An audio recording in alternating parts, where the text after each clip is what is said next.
One of the great blessings of our modern world is the ability to travel. When I was growing up, I never imagined the opportunities for travel that have come my way over the years.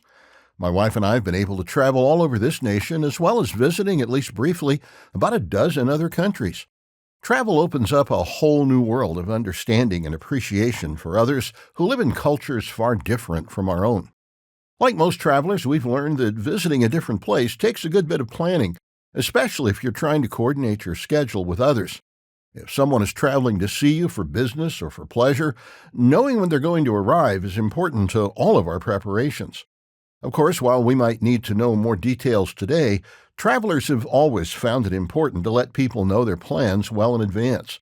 The verse we're considering today is actually part of a message the Apostle Paul wrote in the first century to let a group of Christians in Corinth know to expect his arrival to visit with them.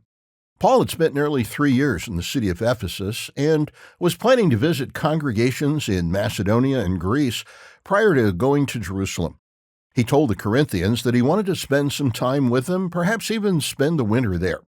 It's clear that he wasn't sure yet exactly when he would arrive in Corinth, but he could at least let them know when he was starting his journey in their direction. In order to do that, he told them something that would confuse most professing Christians today. In the first few verses of 1 Corinthians 16, he told them about the route he would travel in coming to visit with them. And then in verse 8, he wrote this, "But I will tarry in Ephesus until Pentecost."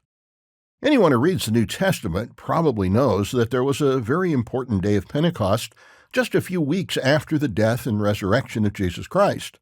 On that day, the Holy Spirit was given to believing men and women, followers of Jesus Christ, who had gathered in Jerusalem to celebrate a festival that had been celebrated by Israelites for centuries. But that was over 25 years earlier. Why would Paul be talking to Christians, Gentile Christians at that, about an outdated, unnecessary Jewish festival? Well, there are actually 3 reasons for that. The celebration of Pentecost is not outdated, it isn't unnecessary, and it isn't Jewish. While there were some Jewish believers in the Corinthian congregations, and they would have known about Pentecost from their upbringing, most of the members were Gentiles. The only way for them to know about this ancient observance was if Paul and others taught them about it. When we want someone to know when an event is going to occur, we can tie it in with another event that they already know about.